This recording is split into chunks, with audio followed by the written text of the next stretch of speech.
Bonjour bien-aimés dans le Seigneur, que le Seigneur vous bénisse. Nous voulons une fois de plus écouter la parole de Dieu. Nous allons fermer nos yeux pour prier et recommander ces moments entre la main de notre Dieu. Père éternel, Adonai, nous te recommandons ces moments entre tes mains. Nous voulons que Seigneur, tu nous parles, Jésus. Qui suis-je pour prêcher ta parole devant ton peuple? Je suis qu'un simple instrument.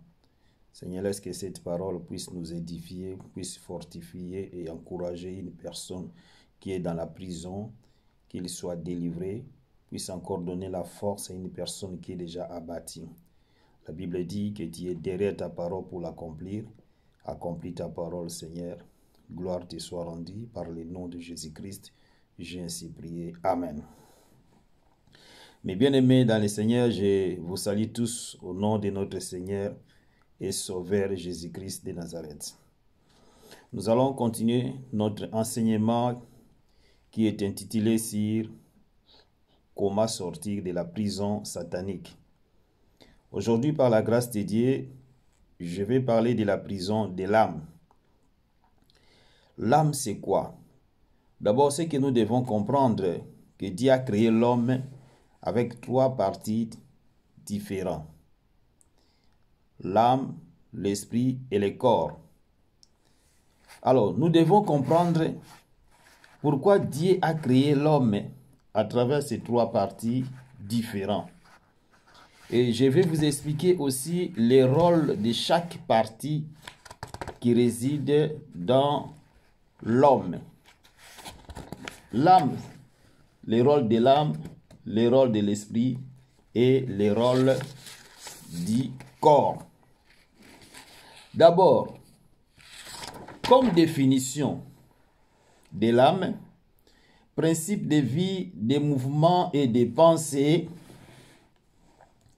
de l'homme, différent de l'esprit, conçu comme activité intellectuelle et fréquemment opposé au corps, du moins dans la tradition judéo-chrétienne. Littéraire, siège de l'activité psychique et des états de conscience de quelqu'un, ensemble de dispositions intellectuelles, morales, effectives, qui forment son individualité, son moi profond. Ça, c'est l'âme. Alors, l'homme a trois parties différentes. L'âme, l'esprit et le corps. Le corps va à la terre. Si une personne meurt, son corps sera enterré parce que Dieu nous a créés à travers la terre et sa parole doit accomplir dans nos vies. Il est écrit dans la Bible que tu as été créé par la terre et tu retourneras aussi de la terre ou de la poussière. Donc, le corps, ça nous donne la force de parler, de manger, de nous mettre à genoux pour prier. C'est ça le rôle du corps. Mais quand l'homme va mourir, son corps sera enterré pour accomplir la parole de Dieu, qu'il va retourner dans la poussière. Et l'esprit de l'homme va à Dieu. Et l'âme, ça va aller au jugement. Donc, le corps va être enterré pour accomplir la parole de Dieu que l'homme a été créé à travers la poussière. Il va aussi retourner dans la poussière. Ça, c'est le corps. Et nous avons l'esprit. Quand une personne meurt ou décède, son esprit va retourner à Dieu. Que ce soit les païens, que ce soit les chrétiens, Dieu récupère tous les esprits. Dieu les récupère.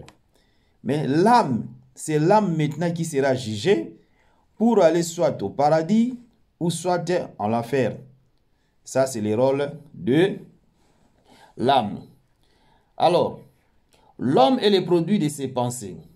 Elles peuvent donc soit les rendre libres, soit au contraire l'emprisonner. Je vous ai dit tout à l'heure que je vais parler de l'âme.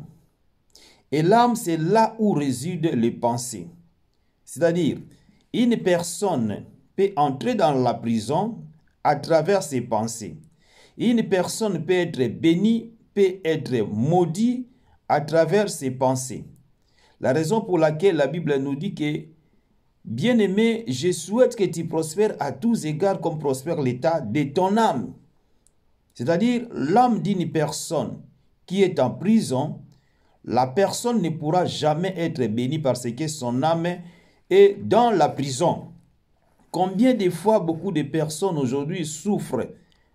Pourquoi? Parce que leur âme est dans la prison. Une personne qui est emprisonnée dans l'âme, il ne peut jamais être béni parce que nos bénédictions dépendent de nos âmes. Ce n'est pas moi qui le dis, c'est la parole de Dieu qui nous le dit.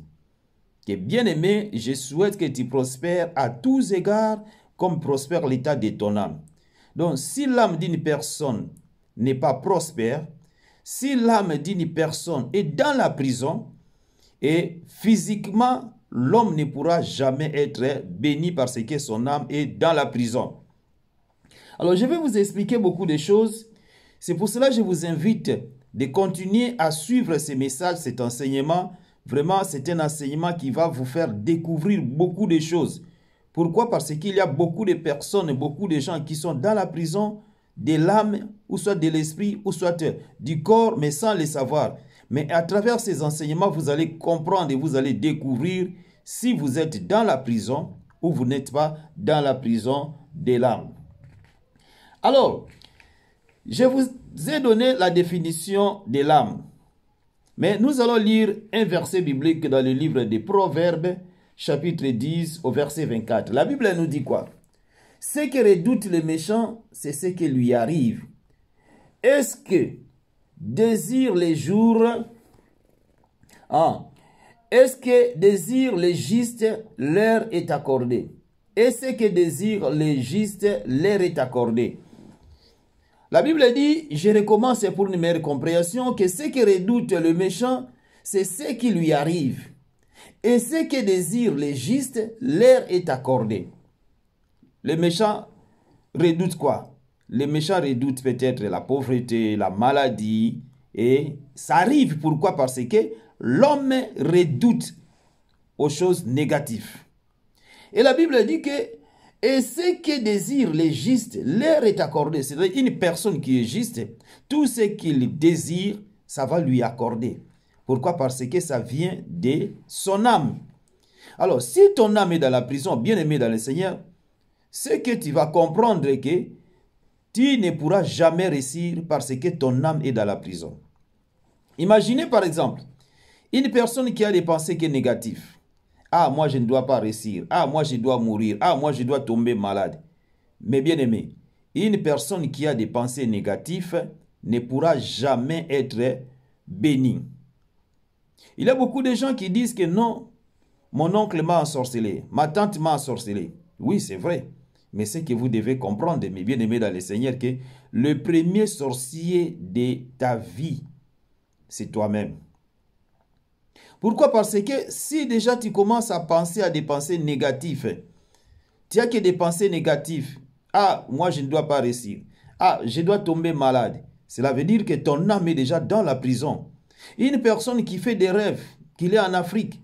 Une personne qui fait des rêves, qu'il est dans la prison. Une personne qui fait des rêves, qu'il est dans l'eau, qu'il vit dans l'eau. C'est-à-dire cette personne ne pourra jamais être bénie. Pourquoi? Parce que c'est son âme qui est dans la prison. Étant donné que son âme est dans la prison, il sera toujours bloqué, bloqué, bloqué. Rien ne va marcher dans sa vie. Nous avons fait la prière de délivrance de beaucoup de personnes qui étaient possédées à travers leurs âmes. Je vais vous donner un témoignage d'une sœur qu'on avait priée. Tellement j'ai tant de témoignages, mais faute de temps, je ne peux pas vous relater tous ces témoignages-là. Vers les années 2017, on avait fait la prière de délivrance d'une femme qui réside ici en Europe, en France. Mais cette femme, elle avait des problèmes sérieux. Elle ne pouvait pas se marier, elle ne pouvait pas avoir de l'argent. Or, elle ne savait pas qu'elle était déjà morte spirituellement. Le jour de sa délivrance, pendant qu'on priait pour elle, les esprits qui l'avaient bloquée, c'était les esprits familiaux. ces esprits-là ont commencé à nous révéler de vérités cachées. Ces esprits nous diront quoi? Que comme vous la voyez là, elle est déjà morte. On l'a déjà enterrée au cimetière de la Gombe, à Kinshasa. Cimetière de la Gombe, c'est une cimetière qui est en République démocratique du Congo, plus particulièrement à Kinshasa, la capitale. Et cette femme vivait ici en Europe. Jusqu'à aujourd'hui, elle vit ici en Europe. Mais or, en réalité, les gens voyaient que cette femme est vivante. Mais son esprit a été déjà enterré depuis des années dans le cimetière de Gombe. Dans le cimetière de Gombe. Mais elle ne savait rien. Mais à chaque fois quand il dormait, elle faisait des cauchemars. Elle faisait des rêves de gens qui sont déjà morts. Mais elle ne comprenait absolument rien. Mais le jour de sa délivrance, pendant qu'on priait pour la sœur en question, et ces esprits-là ont commencé à dire que non, on l'a déjà tué spirituellement depuis longtemps. Son âme est déjà enterrée au cimetière de la Gombe. Imaginez le cimetière de la Gombe. Donc, c'est un cimetière qui a été déjà fermé depuis des années. À l'époque, nous, on était encore vraiment des petits enfants. Mais on a enterré l'âme de cette dame dans ce cimetière de la Gombe. La raison pour laquelle tout ce qu'elle faisait ici, rien ne marchait parce qu'elle était déjà enterrée. On a commencé à prier spirituellement. Nous avons prié pour sa délivrance, pour libérer son âme qui était dans la prison. Et nous avons fait des prières, nous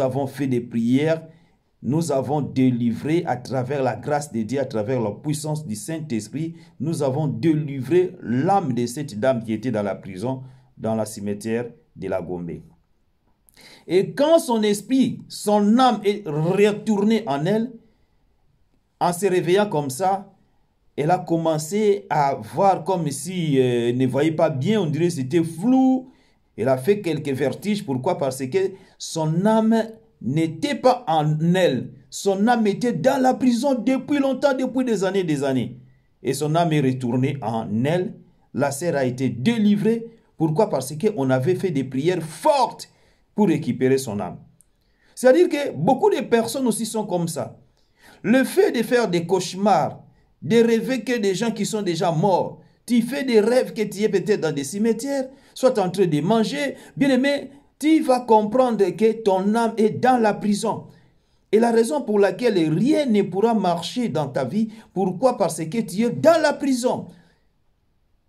Ton corps n'est pas dans la prison, ton esprit n'est pas dans la prison, mais seulement c'est ton âme qui est dans la prison. Comme ton âme est dans la prison, c'est pour cela que rien ne peut marcher dans ta vie. La raison pour laquelle, bien aimé dans le Seigneur, il est très important de chercher des hommes de Dieu qui ont l'onction de la délivrance, qui ont le don de la délivrance, de faire la prière de délivrance pour vous, pour que vous soyez délivrés. Sans cela, rien ne pourra marcher, Et la dame à question que je vous ai donné son témoignage, aujourd'hui au moment que je vous parle, elle est fortement bénie. Pourquoi? Parce que son âme est déjà délivrée. Son âme est déjà libérée de la prison. Alors, si son âme n'était pas libérée, si son âme était toujours dans la prison, la sœur devait être toujours bloquée. Rien ne pouvait marcher dans sa vie. Bien-aimé, faute de temps, je m'arrête par là. Nous allons continuer la prochaine volume après. Que le Seigneur vous bénisse. Abonnez-vous massivement dans la chaîne Apôtre Francis Konatan TV et Mami Kenga TV. Comme ça, vous allez commencer à suivre ces enseignements. Et après, on va faire la prière de délivrance pour délivrer les âmes des gens qui sont dans la prison. Que le Seigneur vous bénisse. Merci. Ciao. Bye bye.